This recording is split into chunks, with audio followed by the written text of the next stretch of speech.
Welcome to Happy to See Me, the podcast that puts the spotlight on the overlooked and underestimated. I'm Erika Casupanan, the first Canadian to win Survivor. But before that, I was a Filipino immigrant and corporate perfectionist who felt doubted and overlooked. Now I'm here to prove that every journey, whether messy, beautiful, or unexpected, is worth celebrating. Every Monday, I bring you candid conversations and relatable pep talks with guests who've defied expectations. If you're ready to feel seen, celebrated, and empowered, you're in the right place. And here, I'm always happy to see you.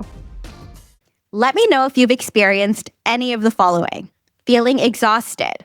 Yep, I know I felt like that. Dreading work. Yes, definitely when I was working my corporate job, I felt this a lot. Feeling guilty when you rest. Yep, I am guilty about feeling guilty. And feeling pessimistic. These are all early signs of burnout. And according to a study by Census-wide, 66% of American employees are experiencing some type of burnout in 2025. But burnout does not need to lead to a breakdown. And that's why this episode, I'm speaking with mental health expert Calissa Ngozi about how to spot burnout and how to address it. But first, I love to start each episode by talking about something I was happy to see this week. And this week, I got to literally see something that I was very happy to see. I got to see the movie, The Wedding Banquet. Now, I promise I am not being paid to talk about it. I'm fortunate I got to see an advanced screening of the movie, and I loved this movie. So this is actually a reimagining of a 1993 cult classic. It was a really popular queer movie, and I thought that they did such a good job to modernize it for 2025. For me, it was so beautiful because we got to see the queer relationship dynamics and the Asian family dynamics. The lesbian relationship in particular, it felt so real to me, just the way that they existed with each other and they showed so much care. It felt really real. And even with the Asian family dynamics, instead of relying on the usual tropes of there being homophobia or ignorance in a queer-focused family movie, instead, all of the members of the Asian family are just imperfect, complicated people who are really doing their best. And you can see that they're trying to reconcile between the way that they were before and the way they are now and how they want to move forward with their family. And honestly, as a queer Asian person, I just related to so much of this movie. I shed a few tears at the end. And it's also funny. I laughed out loud so many times. And I really recommend anybody, whether you are queer, whether you're Asian, or even if you love a good rom-com, because at the end of the day, it's still a rom-com, I highly recommend you check out The Wedding Banquet. And that's actually in theaters now. So go check it out and then let me know what you think. But that's what I was happy to see this week. And taking time for the things you love is a big theme in this week's episode. Calissa Ngozi is an award-winning inspirational speaker with more than 20 years experience in the mental health and social services fields. And in this episode, we're talking about her own journey with burnout and how she had a breakdown. And she's sharing tips for how to identify burnout and, more importantly, how to address burnout. And spoiler, it involves doing things that you love. So if you know someone who might be feeling these burnout feelings, make sure you share this episode with them. But why don't we just get into it? Here's my interview with Calissa Ngozi. I hope you enjoy it. You know what? I'll have some compassion. It's a teachable moment, right? So if I look back and if I have any regret, then it's like, okay, cool. Don't ever do that again, right? We moved past it. Was there something that you saw that was 5 years old, 10 years old, whatever, where you're like, not the worst thing, but not going to hit replay on that one? You know what? I have an app and it's called Time Hop. So every single day it shows you your past. So you can link any sort of social media profile, your Google photos, your phone photos. So I relive my life 365 days a year. So it shows me, photos when I was married. It shows me photos when I was young, so it's really kind of cool. But sometimes it's like some of those memories I don't necessarily want to relive. Yeah. So it's like I go back in my history and delete them. Yeah, like I feel like I'm proud of the journey I've been on. But when you said I relive my life every day, I was like, yeah. Like, wait, that's scary. But it's a choice, right? Yeah. So if it ever becomes overwhelming or too much, you can just shut it down. I don't have to open the app every day. Yeah. Okay, I like that you talked about how it's a choice. You can decide if you're going to let it in or not let it in and just either delete it or shut down the app? Because I feel like that goes really well with what we're talking about today. We're talking about burnout. Yes. Big topic. Is this something that you have experienced yourself? 100%. 100%. Can you tell me a time when you felt burnt out? Well, I think for me, the biggest piece was when I was in my early 20s. So I was newly married. I didn't have kids at that time. So life was good. But in the background, I had so much going on. I mean, I can tell you, Erika, I had a breakdown and I remember it very vividly. So again, early 20s, I was working 4 jobs. So 2 full-time, okay, and then 2 casual. And on top of that, I was a full-time college student. So there are not enough hours in the day, but I did it. I worked full-time nights. I worked during the day. I went to school. I worked in the evenings. I really was only sleeping for about 3 hours, maybe per night. And I remember one night in particular, I was sitting on the couch with my husband and I just lost it. I just started bawling. And he's looking at me like, babe, what's wrong? And I'm like, I can't do this anymore. And I was burnt out. I was fully burnt out. And it's funny because even though I had so many jobs, it had nothing to do with financial. So it wasn't because we needed the money for me to be overworking. It was that drive and that hustle mentality that I kept wanting to reach and reach and reach. And I was only, 23, 24 years old at that time. And then he looked at me and he said, you don't have to do this. Pick what makes the most sense for you. So I did. And I quit 2 of the jobs. And I just focused more so on myself and what I needed to accomplish. Wow, that is a lot to do. It was a lot. And I just can imagine your 24-hour breakdown. Yes. So this podcast is about putting the light on people who have been overlooked or underestimated in some way. And I have a hypothesis. And since you're a mental health professional, I feel like you're the best person to ask about this because I hypothesize that, when you're underestimated, I've talked to so many people on this podcast, something that's really common is they feel like they have to work so much harder. So whether they're underestimated, they're from a marginalized community. And then I also talk to people who feel tired. They're doing so much. So my hypothesis is that feeling underestimated can contribute to burning yourself out. How does that land with you as a mental health professional? That's me in a nutshell. Okay. 100%. I have always felt underestimated. I actually had a shirt made and I also had a mug made. And it says, underestimate me and let's see how that works out. Right? Oh my God.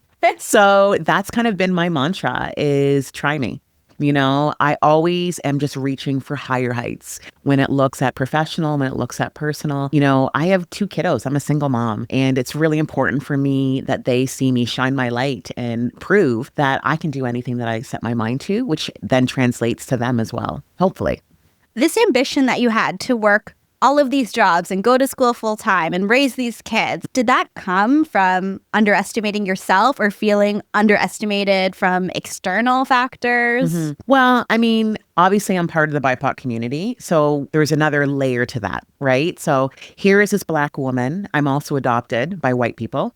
So here's this Black woman being raised by white people. There's a lot of stigma around that. There's a lot of pressures around that. So, with all of these layered traumas and thoughts and feelings of how I'm supposed to be or how the world perceives me to be really pushed me and gave me the drive to be like, I don't know what? I don't really care what other people think I should be doing.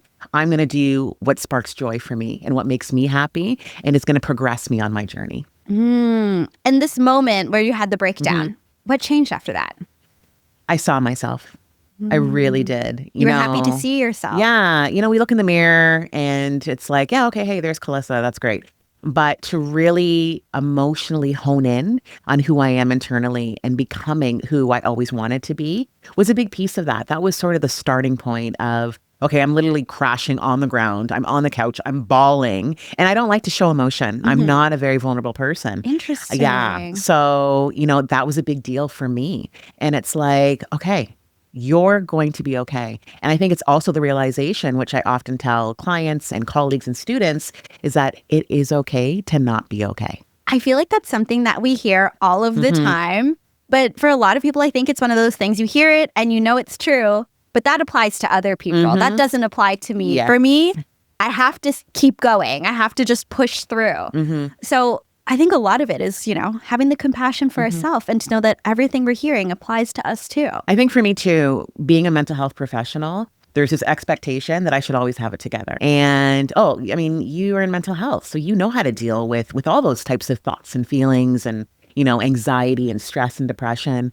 But at the end of the day, I'm really good at labeling it and helping other people walk through that journey. But when it comes to yourself, it's almost like we forget about that self-care piece. Or we're so good at labeling it that you know that you can name what you're feeling and you can explain why you feel like this and, how it's going to manifest into other things.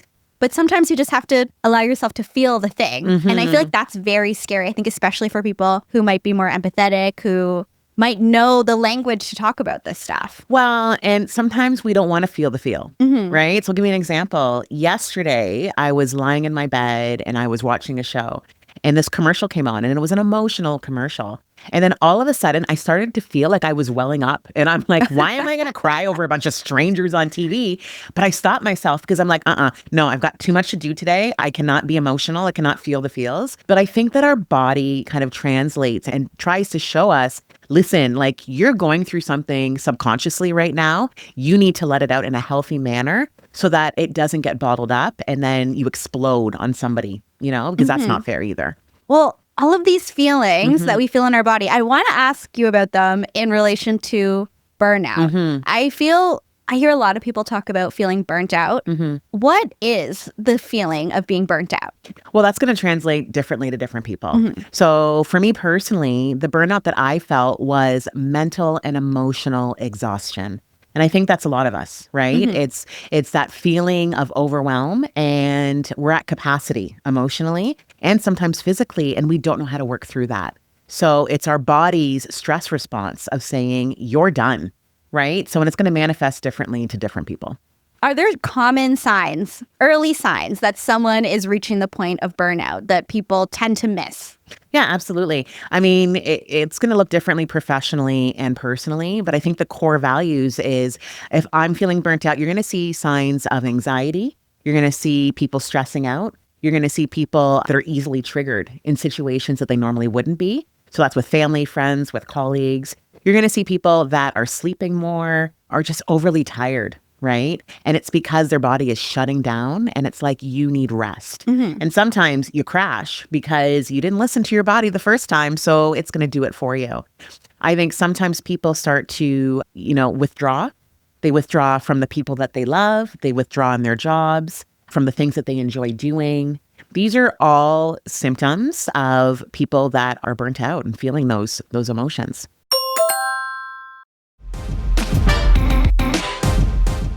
I talk to different people every day, whether it's through speaking, podcasting. I get to talk to different people. I'm always at events. I'm always meeting people. So I feel that I tend to be stretched where I'm very social most of the days. And then one day a week, I'm like, I just have to sit on the couch. Yes. Nobody talk to me. Yes. But for me, I'm like, is that being burnt out or is that just stress? How do you differentiate between maybe being tired versus burnout?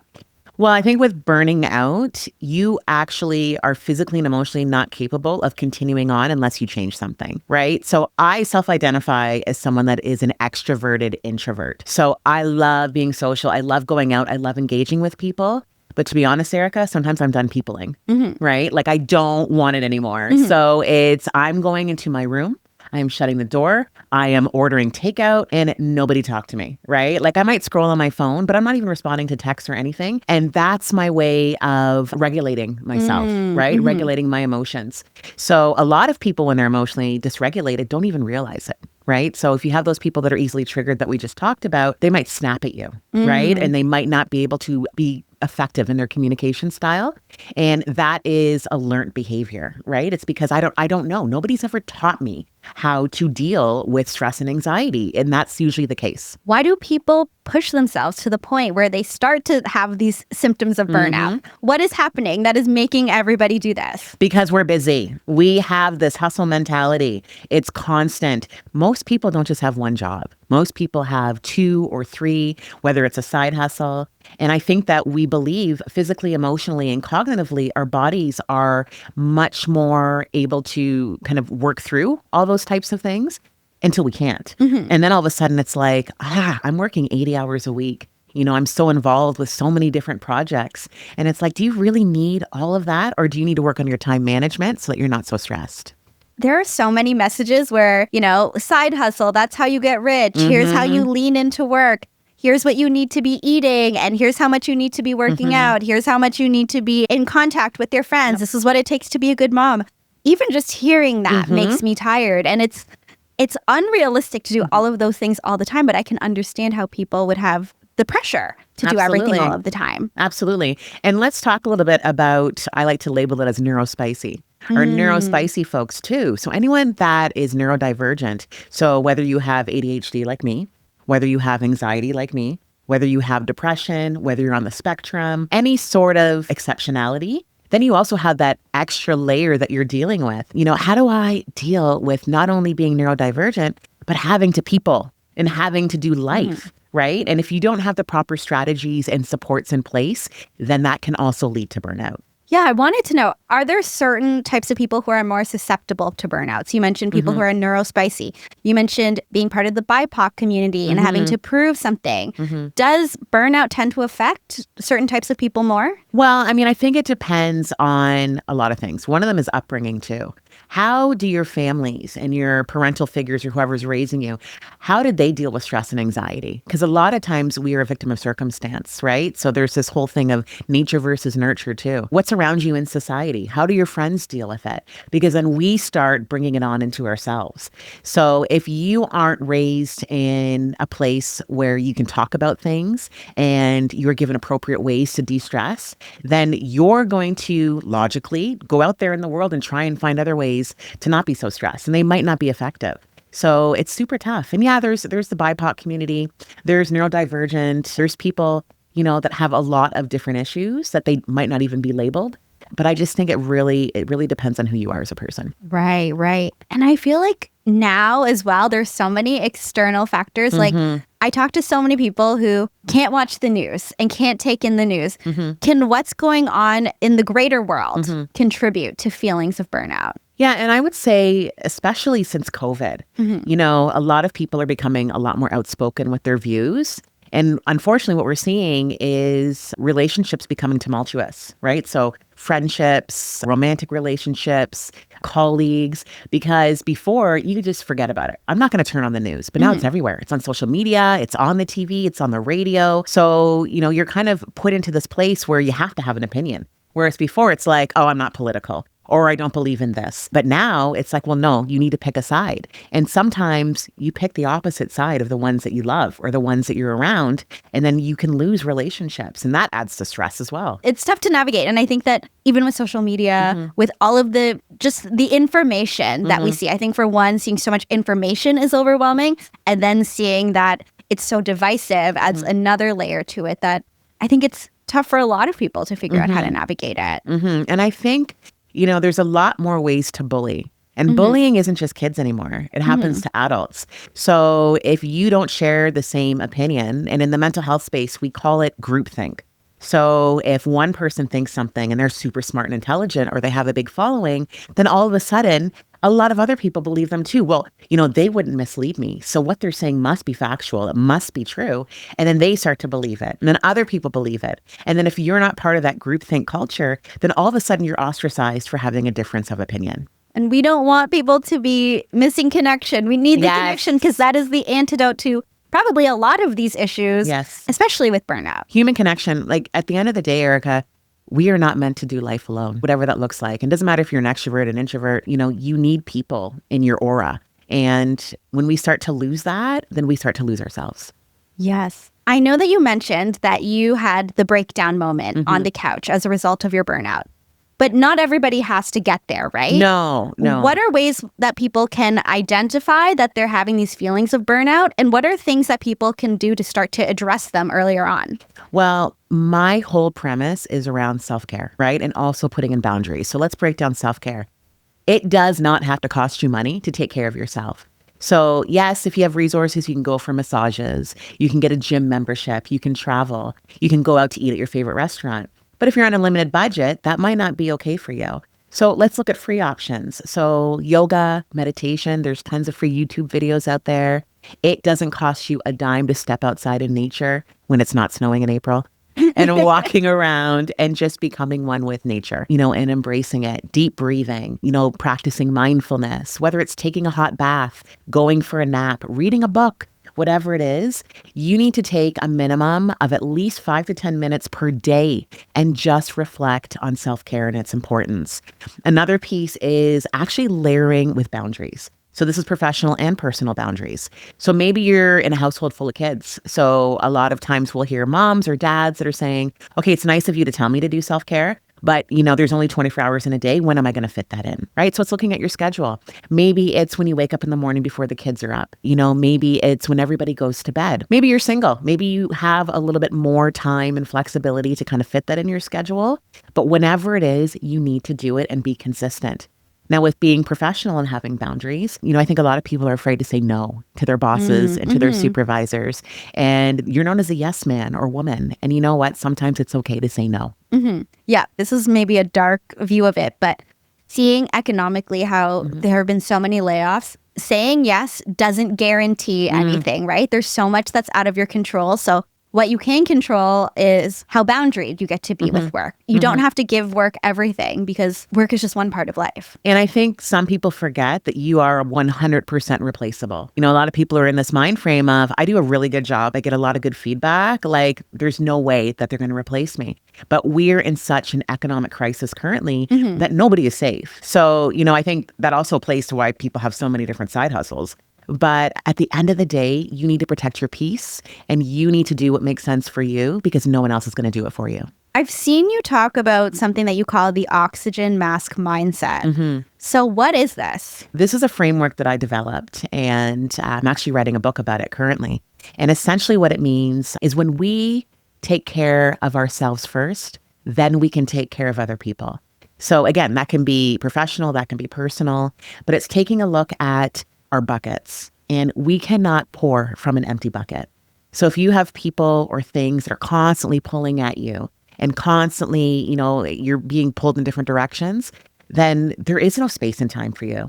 That's why the premise of the oxygen mask mindset, take care of yourself, is so crucial and so important to your well-being. Okay. So the first step is self-care. I know you mentioned different types of self-care, but what if there's someone who's like, I don't love the idea of meditation or, I don't know, face masks, the way that we kind of view self-care stereotypically.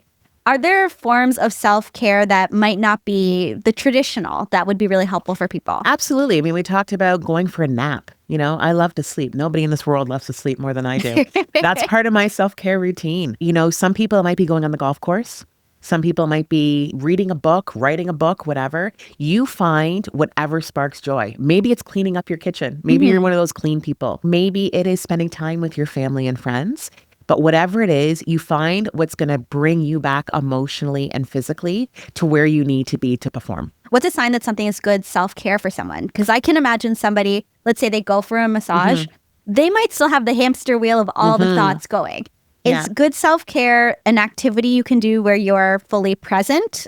Yeah, well, I mean, I think it depends on who you are as a person. So my ADHD brain is quite different than somebody else's brain. So massage is a really good example. So I'll lie down for 90 minutes and it literally takes me the first 15 minutes of that massage to train my brain to shut off completely. Because I'm thinking about, okay, after this 90 minutes, I need to go write that report. I need to go do this interview. I need to do this or that. And that is defeating the purpose of my self-care moment. So really it's about me looking at, okay, if I want to be healthy, if I want to retrain that brain, then I need to invest in myself. So it's easier said than done, but it's if you keep doing it continually and practice it, then it makes it easier. Yeah, it sounds like it's a practice. Like, let's say if somebody wants to go for the massage and it's not as relaxing as they think, they shouldn't beat themselves up about it because it's a new approach and a new activity you're doing. So it's okay if it takes them a while to get to that self-care relaxation point. And I think as humans, we're always in search of that dopamine kick, right? So what's going to spark my joy? Some of us, it's going on Amazon and purchasing something. Others, it's whatever it looks like for you. Maybe it's cooking a meal for your loved ones or yourself. But whatever makes you happy is going to help you and your future self.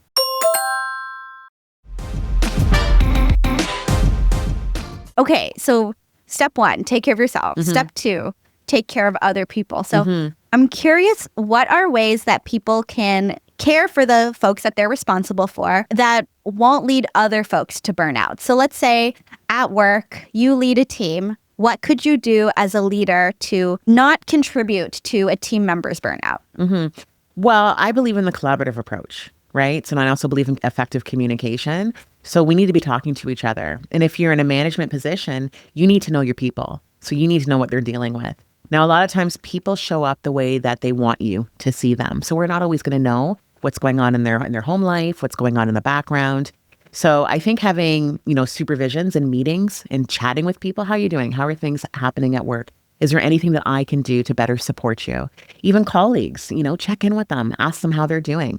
Now, some people work independently, so you might not have that ability to check in. So hopefully you have a strong support system with family and friends, where they're asking you, how are things going? Where are you at? What about that project that we talked about? Is that being successful? Okay, and I know that the group who probably, as you mentioned before, is thinking, there's nothing I can do about burnout. It's my reality. Parents. I know that parents, they can't take a break from being parents, right? They will always have to be a parent 24 hours of the day. What can they do to prevent themselves from fully burning out? Well, again, it is about putting themselves first. So 5 minutes is all I'm asking. 5 minutes, 10 minutes. So if you need to lock yourself in the bathroom so that you can scroll on your phone or have a bath, then that's what you need to do. Make sure your kids are healthy and safe. They're going to be fine for 5 to 10 minutes. It doesn't matter if you're a single mom, single dad, or if you have a partner that's doing it with you, then bounce it off each other. Because every human needs space for themselves, and you need to protect that. When you had your breakdown moment, what was the first step that you took to then address this burnout state that you were in? I quit my jobs. Yeah. That was the best thing I did. Once I actually quit and resigned, it was an aha moment. And I could literally feel myself being able to exhale. And then the next step was looking at my schedule. Okay, self-care. I can't just preach it. I need to actually integrate it. And looking at my days and my weeks and my months, where am I going to fit it in? And once you do a new habit, it takes 30 days to form a new habit. It becomes so much easier, and it's a part of who you are. I love that you got to quit your jobs. Yes. I know that not everybody has the option to do that. No. But I guess most people are not working 4 jobs at a time. Yes. So you had a bit more wiggle room. For sure. I know that there's probably someone listening who might have, I can't even imagine what their life circumstances. And I think that it doesn't matter. It's probably people with different life circumstances, and they're thinking, no, you don't understand. I can't slow down because of X, Y, Z. And I hear you. I know that when I was younger, I was feeling like, oh my gosh, I have to do all of these things. I have to work hard in school and have a job so then I can get another job and do all these things. And it could be moms, it could be anybody. But there's definitely someone listening who's thinking, you don't understand. I can't. What do you say to them? So I compartmentalize my life into chapters. So currently I'm in chapter 4 of Calissa. Chapter 40 of Calissa. No, 40. chapter 4. Chapter 40 of Calissa. I decrease in age. Yeah. So chapter 40. Chapter 36, Calissa. Chapter 23, Calissa. Completely different human. So I kind of look at the future and say, in 5 years from now, when I look back, am I going to be happy with the way that I live my life and how I, protected myself? And if the answer is no, then I need to change something. Because if I don't, then I am going to once again burn out. So I really have a hard time believing that not everyone can take 5 minutes out of their day. Even if it's right before you lay your head down to go to sleep, take that 5 minutes, look in the mirror, and just know that you are important too. Let's say if somebody is in a chapter, maybe they're telling themselves on this particular chapter, whether it's chapter 23, chapter 30, what if they're telling themselves, in this chapter, I will allow myself to push to the limit and I know this chapter will end at some point. So I'm just not going to do self-care because I'm just going to go all out right now. Yeah, that's the wrong attitude to have. And I'll tell you why. Because you're going to continue to push yourself to the brink of extinction. You are not going to be able to manifest being happy personally and professionally if you burn out. So you need to take a look at it. And there's always going to be something. It's kind of like when people are like, one day I'm going to start a family. One day I might get married. One day I'm going to make $1 million. Okay, that's great. But how are you going to get there? And are you supporting yourself in your dreams by taking care of yourself first? There will always be a roadblock that is pushed in front of you. So self-care is something that you can control. What do you think people misunderstand about burnout the most? That it'll go away if I just ignore it. 100%. Don't people think that about every problem? Yeah. If I just push it under the rug, then it's not really here. Yeah. I'm not really experiencing signs and symptoms of any sort of anxiety, depression, or burnout. Yeah. It's okay. I'll work through it until you can't. Yeah. In my experience, I think about in my early 20s, that's when I worked the hardest. And I think that it was a combination of survival and feeling like this is my only option. And of course, you know, I'm happy with where I am now, but I don't live the same way I did when I was in my early 20s. And I think there was also, if I could be honest, a bit of pride. Like, I'm tough enough to do this. Yes. Is that something that you see a lot? Well, and society tells us that's how we're supposed to feel, right? And if you don't have the ability to do that inner work and see that whatever you're doing right now isn't working, because you wouldn't be feeling so exhausted and so tired, you know, if you were on the right path. So you need to relook at yourself and rework that framework. So I feel like now my life is a bit more, it's almost like containered where I'm like, okay, on these days at this time, I'm going hard. And then other times I'm either not talking to people or I'll talk to people who I love and spend time with people I love, or I just do little things that I enjoy. Like now, do you know how I spend my days? I work hard.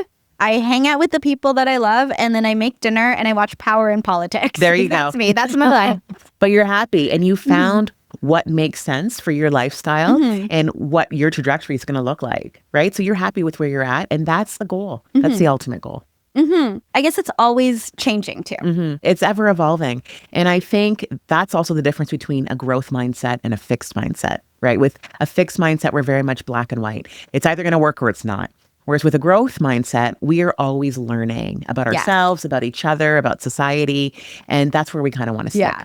That's the thing. If what works for you right now in terms of self-care, it's probably going to change. And that's okay. But I think that's exciting. You get to open up this whole new part of yourself. Yeah, it's a new chapter. Do you have any outstanding advice for someone who might feel like that feeling of being underestimated is pushing them to the point of burnout? I mean, I think we need to take pride in ourselves. And we need to look at what is the value of our self-worth. It's all going to look differently to different people. I know that's the running theme. And if you are not happy with where you're at when you wake up every morning, then that means something needs to change. If you are feeling that you are underestimated, then you need to prove those people wrong. And you need to prove yourself right. I feel like that's the biggest thing. I've talked to so many people about being underestimated. And as the journey goes on, it's less about proving, you know, this person I used to work with or this person I went to school with. It's less about proving them wrong, but it's about proving to yourself that that power you always knew you had, it was there. Yes. And now you know how to use it. Yes, you've got this. Oh, I love it. Where can people keep up with you? Well, you can follow me on my socials at Calissa Ngozi. So I'm on Instagram, I'm on Facebook, LinkedIn, and you can also go on my website, which is www.calissangozi.com. Love it. And this Oxygen Mask Mindset book, can we expect updates on that if we follow you? Where's that at? Absolutely. Everything will be on my socials, and we're hoping for a launch in the fall. Well, thank you so much. I know you have a busy schedule. Thank you for taking a bit of time to talk to me about burnout. Oh, well, thanks for having me. Thank you so much, Calissa, for sharing all of that wisdom with us. If you know somebody who is experiencing some type of burnout or maybe the early signs of burnout, make sure you share this episode with them. And it honestly makes me happy to know that you're willing to spend a bit of time with me. I know if you're listening to this, you probably have a busy schedule. So thank you for once again spending a bit of time with me this week. If you haven't already, it would mean so much if you could subscribe, rate, and review the podcast wherever you get your podcasts. And we are on Instagram, TikTok, and YouTube. It's at Happy to See Me Pod. Thank you so much again for spending time with me this week, and I will be happy to see you next Monday.